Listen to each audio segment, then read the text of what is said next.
একজন সিনিয়র শিল্পীর পা ধরে সালাম করছে, কিন্তু আমরা যারা এখন অভিনয় করছি তারা সালাম পায়ে ধরে সালাম করব বা জড়িয়ে ধরবো এই শিক্ষাটা পাচ্ছে না। এনে অনেকগুলা চ্যানেলে অনেক রিপোর্টার আছে, বললাম একটা টেবিলে ব্যবস্থা করেন, সবাই এসে বুমডি ধরাই দিতেছেন, এটা কি দুইজনে ধরা পসিবল?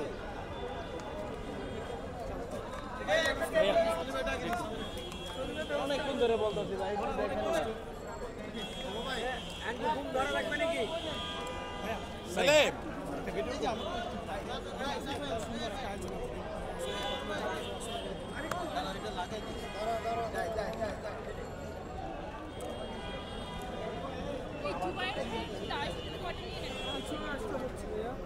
ওকে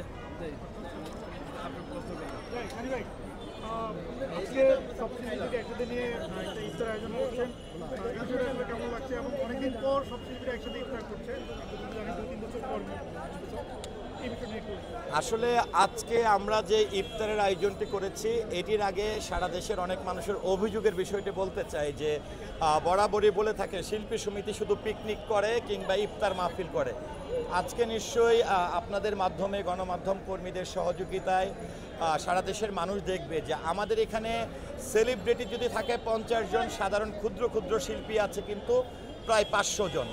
তো এই যে মিলন মেলায়, এই মিলন মেলায় আমরা অনেকে আছি পরিবার পরিজনে অভিনয় করি, কোনো পরিবার থেকে একজন নারী অভিনয় করে, কোনো পরিবার থেকে একজন পুরুষ অভিনয় করে, কিন্তু এই যে আনুষ্ঠানিকতার মাধ্যমে পরিবারের সঙ্গে যে একটি বন্ধন, এবং বিশেষ করে ধরেন আপনাদের সঙ্গেও যে আমাদের দেখা গেছে যে এই যে গণমাধ্যম কর্মীরা আপনারা একসাথে হন, এটি কিন্তু একটি আনুষ্ঠানিকতার মধ্য দিয়ে উপস্থিত হন।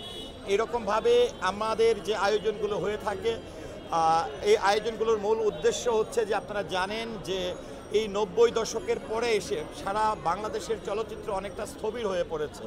তো আমরা এই যে ইফতার মাহফিলের আয়োজন করছি কিংবা বনভোজনগুলো করছি, এগুলোর মূল উদ্দেশ্য হচ্ছে যে আগে এমন হতো এফডিসিতে ঢোকার পরে 10টি 5টি 20টি ইউনিট একসঙ্গে কাজ করত, শিল্পী সমিতি ভরপুর থাকতো, কারণ কাজের জন্য যখন আসতো এফডিসিতে তখন আড্ডার জায়গায় হতো শিল্পী সমিতি বা এফডিসি। কিন্তু এখন দেখেন কাজের সংখ্যা যখন কমে গেছে, শিল্পীরা কে বেঁচে আছে, কে কোথায় আছে, কে কেমন আছে, এটাও কিন্তু খোঁজখবর নেওয়ার সেই সুযোগটা হয় না। কিন্তু এই মিলন মেলার মাধ্যমে অ্যাটলিস্ট এই দীর্ঘদিনের পথ চলা কাজ করার যে সহকর্মী তাদের সঙ্গে দেখা হয়, সাক্ষাৎ হয়, এবং আমাদের জেনারেশন, আমি মনে করি আমার মতন একজন ক্ষুদ্র মানুষ আজকে চলচ্চিত্র শিল্পী সমিতির কার্যনির্বাহী হিসেবে দায়িত্ব পালন করছে, কিন্তু যাদের হাত ধরে আজকে এই চলচ্চিত্র শিল্পী সমিতির জন্ম হয়েছে, সেই মানুষগুলোকে কিন্তু আমার একটু সেবা করার, একটু তাদেরকে জড়িয়ে ধরার, তাদের কাছ থেকে পা ধরে একটু সালাম করার সুযোগ হচ্ছে। তো এই আনুষ্ঠানিকতাকে আমি খুবই পজিটিভ দেখছি, এবং আমি মনে করি এর মধ্য দিয়ে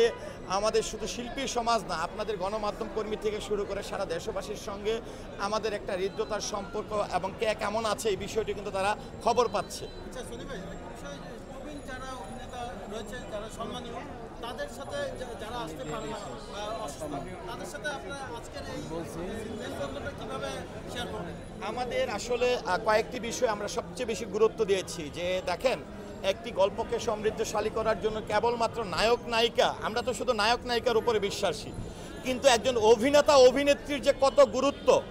আজকে দেখেন, আমার ভালো লাগে যে আমার মতন সনি ছবি না করলে কিন্তু মেম্বার হইতে পারতাম না। আজকে আমি চলচ্চিত্র কার্যনির্বাহী সদস্য, রাস্তায় বের হলে কিন্তু আমাকে কেউ চিনে না, কিন্তু আমি বলি যে আমি সেলিব্রিটি, আমি চিত্রনায়ক, কিন্তু আমাকে কিন্তু কেউ চিনে না। কিন্তু এই মিলন মেলার মাধ্যমে আজকে লক্ষ্য করবেন, যারা আজ থেকে 20 বছর আগে অভিনয় ছেড়ে দিয়েছে তাদের জন্য, তাদের সঙ্গে সেলফি ওঠানোর জন্য কিন্তু মানুষ চলে আসতেছে। এবং আরেকটি জিনিস লক্ষ্য করবেন, এই আনুষ্ঠানিকতার মধ্য দিয়ে সিনিয়রদের কাছ থেকে আমাদের একটা শিক্ষা হয়। আমি আজকে কিছু কিছু জিনিস দেখেছি যে ডন ভাই, উনি কত আগের সালমান ভাইদের সঙ্গে কাজ করা, ডন ভাই একজন সিনিয়র শিল্পীর পা ধরে সালাম করছে, কিন্তু আমরা যারা এখন অভিনয় করছি তারা সালাম পায়ে ধরে সালাম করব বা জড়িয়ে ধরবো এই শিক্ষাটা পাচ্ছে না। কিন্তু এই আনুষ্ঠানিকতার মাধ্যমে এই শিক্ষাটা নেওয়ার কিন্তু আমাদের একটা অনেক বড় সুযোগ হচ্ছে। তো এটা অনেক পজিটিভলি। আর আমাদের মূল উদ্দেশ্য হচ্ছে, যারা আমরা অর্গানাইজ করছি বা শিল্পী সমিতিতে আছি, সিনিয়রদেরকে কিভাবে ইনভলভ করা যায়, তাদেরকে কিভাবে নিয়ে আসা যায়। যখন সিনিয়ররা এরকম আনুষ্ঠানিকতায় আসে তখন তাদের চোখ দিয়ে কিন্তু পানি জড়তে থাকে, অর্থাৎ তাদের এই ভালোবাসাটাকে অনেকটা বহিঃপ্রকাশ পায়। তো যাই হোক, আমরা আজকে আপনাদের মাধ্যমে সারা দেশবাসীর কাছে আমাদের যারা চলচ্চিত্র শিল্পীরা প্রয়াত আছেন, যারা পৃথিবী ছেড়ে চলে গেছেন, তাদের জন্য দোয়া চাচ্ছি, এবং যারা জীবিত আছেন তাদের জন্য দোয়া প্রার্থনা করছি। আসসালামু আলাইকুম।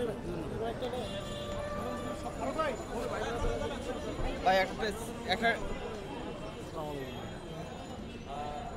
অবশ্যই আমাদের ভাই এটা একটা পেনফুল এখন না সবাই যদি আমরা এই যে সিরিয়ালে মারতে যায়